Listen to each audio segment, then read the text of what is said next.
Hi, and welcome to And So Much More. My name is Cami Smith. I'm your host, and I'm here with my friend Jared Vest, who's also a caregiver here at Centra. And we get to talk about some new equipment that we have, new machine that, thanks to really generous donations from Centra Foundation as well as the Al Strubance Foundation, we were able to purchase a PET CT, a cardiac PET CT machine that is new to Centra this year and very specialized and very cool thing for our community, for our caregivers. And so you know so much more about this than I do, but I do want to go ahead and dig in and hear a little bit about you first. So tell me about your role at Centra. So you're over nuclear medicine, nuclear cardiology, or supervisor for PET CT, correct? That's correct. So tell me about that. What do you do on a daily basis? I'm still somewhat clinical. We do quite a bit of patient studies, but then also I have to kind of herd the cats, right? So sort of day-to-day stuff. We do quite a bit of organizing. We sort of coordinate patients for the day. If there's outages or we have issues with medications, because all of our medications, we rely on our pharmacies outside the Centra to get us all of our medications. I sort of navigate those changes, staffing, schedules, vacations. Okay, wow, yeah, that's a lot. So quite a bit, yeah. You make all the wheels turn. Yeah. So cardiac PET CT. Mm-hmm.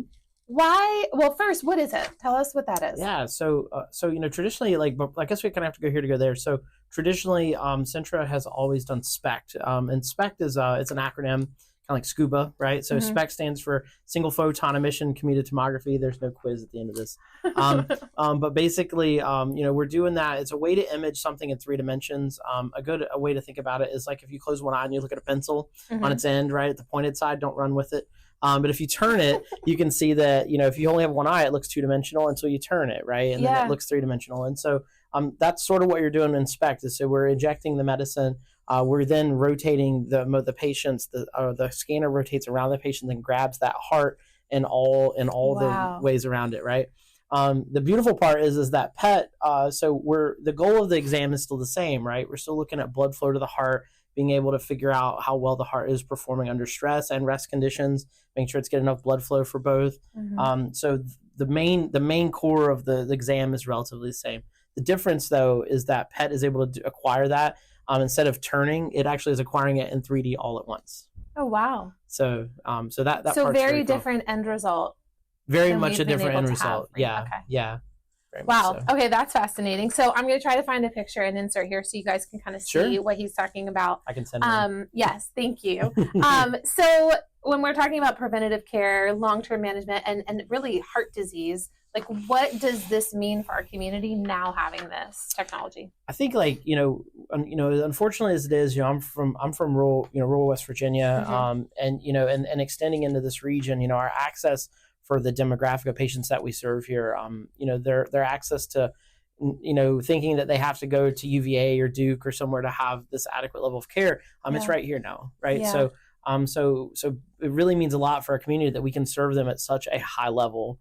We had a few members of our board come through and they asked me, they're like, well, how impactful is this, right? And I thought that was a really interesting question.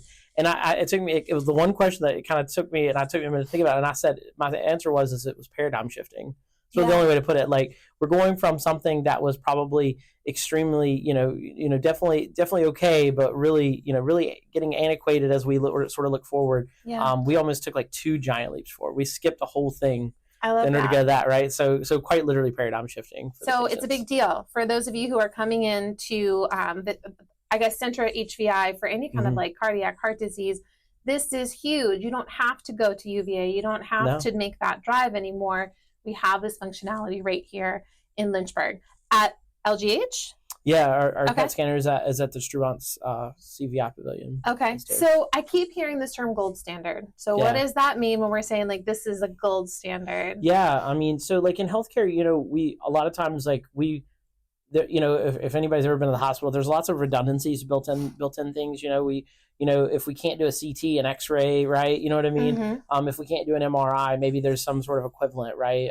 Or hey, I'm not really sure if this is, the right exam. Maybe there's some lab work we can pull to sort of make sure that we're getting the right picture. So, I feel like in medicine, we tend to be quite redundant in how much, we're able to look for things or be able to sort of look at a patient and be able to assess them. And so with that being said, this is with that, SPECT, it was sort of used to be the gold standard. It used to be plain R until then, but this is now the gold standard, meaning that like this is what all of the others sort of look up to, right? So the one in the middle is SPECT CT. One of the huge benefits of PET and SPECT CT is the addition of the CT part. So when we hear about it, we see PET CT, and a lot of patients think that it's two different things. And truthfully, it is, right? Because we hear that, if you have to have a CT scan, that's different than having a PET scan. Yeah. But what the CT does is it actually maps the body. And so, where each patient may carry their weight, whether they're big or small, a lot of times in female populations with their breast tissue, you can get attenuated artifact. Mm-hmm. And a lot of times, like, our physicians will see that on imaging, and they'll say, oh, well, she's not really having a heart attack. That's just breast tissue attenuation. And what attenuation means is that basically is masking the little bit of radioactive material we have in there. And our tissue is actually kind of shadowing it. So it looks like that heart muscle is not getting blood. Yes. But it is, right? It's just because that breast tissue is there. Or, somebody, like me is a little chubby, right? And so those types of things will affect how that imaging actually looks. And so, the CT is probably one of the best parts of this whole thing is, so it actually takes each person and will scan them.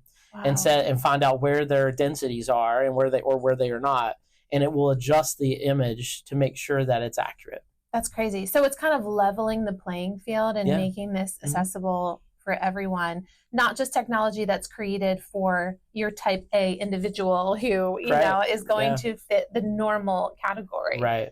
I love that. So what does this mean for diagnosis and treatment for heart disease? Well, one of the questions was, is when we look at volumes and care for our patients, we say, well, how much of this is going to impact patients going to the cath lab or going to echo or having other downstream things?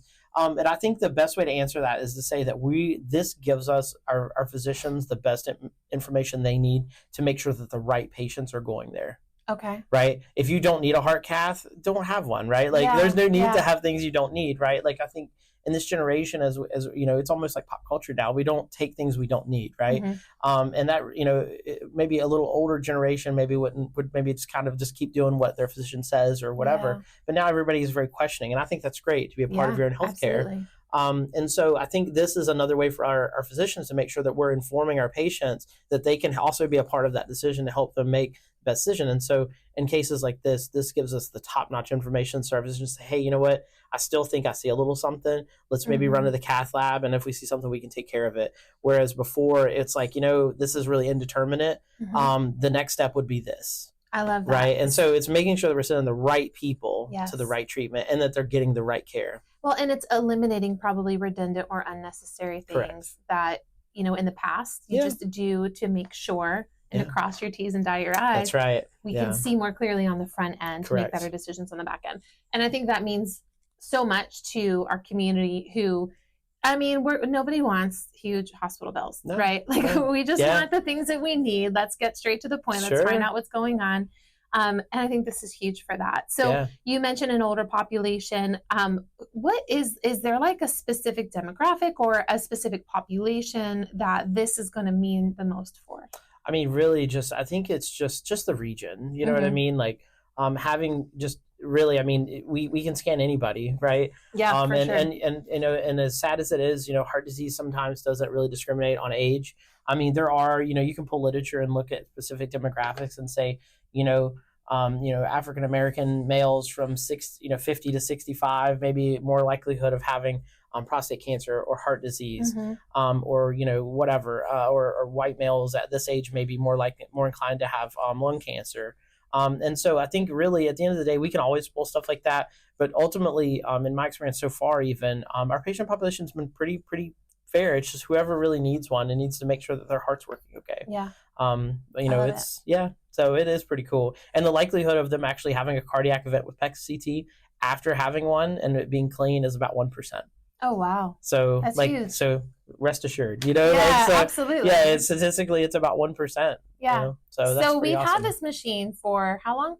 I think it was installed in February or March. Okay. So, you've experienced this. You've seen the before and the after for our patient population.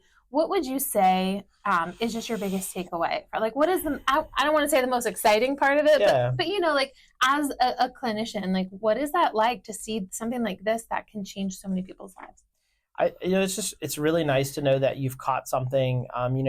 There's patients that, maybe have something that they didn't know, and they get the right treatment. And I think just knowing that how assured they are that they can place a little bit of that worry on us, right? And they can say, you know what, like, I'm in good hands. I know that the people here know what they're doing. They have the right equipment to do the right job. They have cutting edge stuff. I think for me, it's always nice to have one single positive interaction with a patient, but for a patient to really feel confident that you delivered the best quality care, and that then like they're almost proud of the fact that like they walk out and they know that that like Centra has something this great and this new.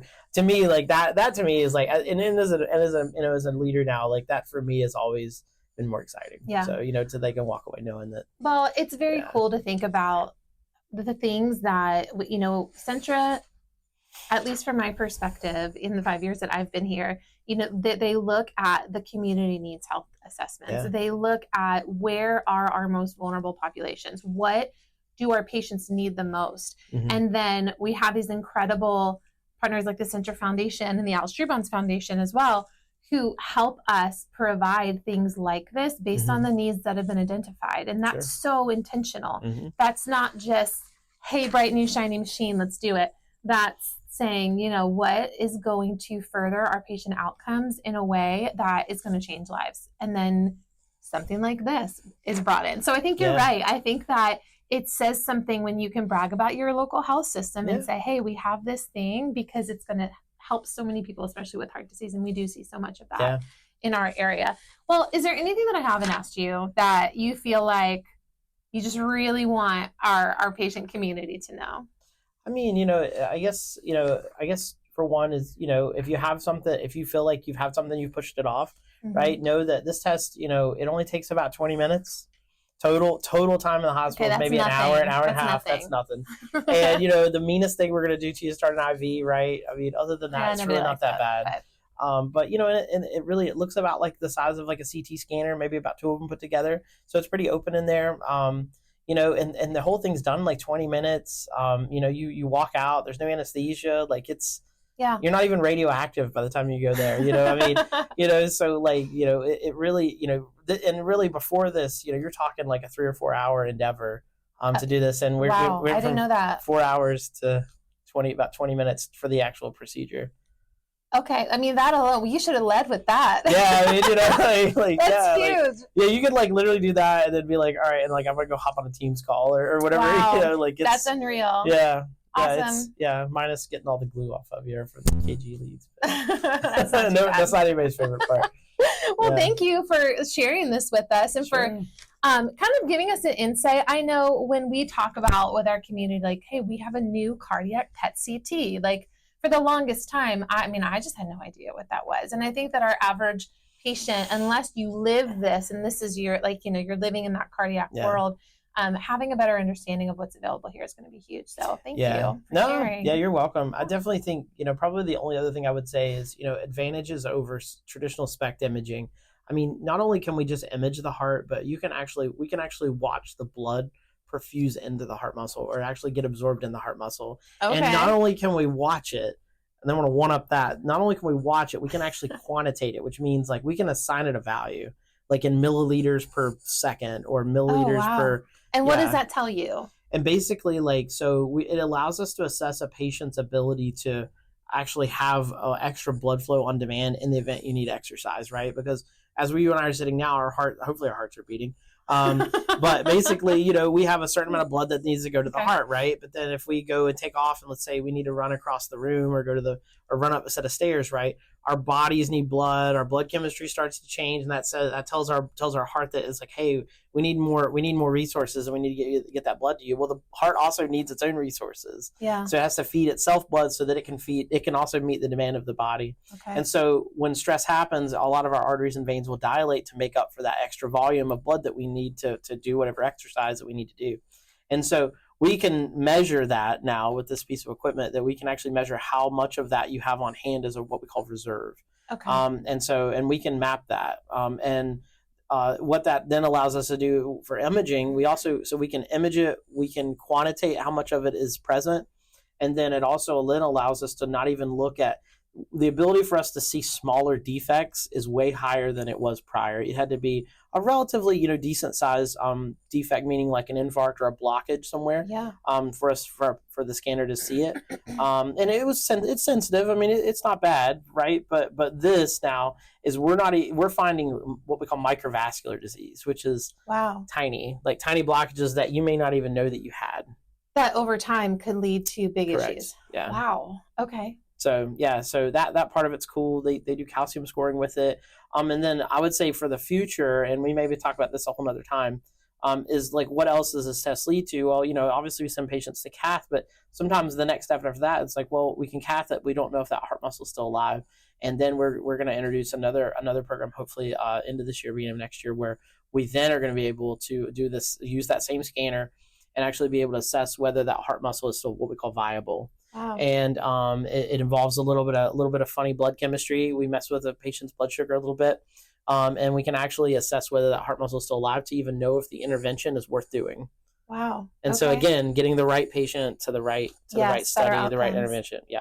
That's incredible. So, well, we'll have to talk about that when you guys get that in place. You can come back and give us an update. Yeah. Well, thank you so much. Of course. I appreciate your time. Yeah. And thank you guys for joining us on And So Much More.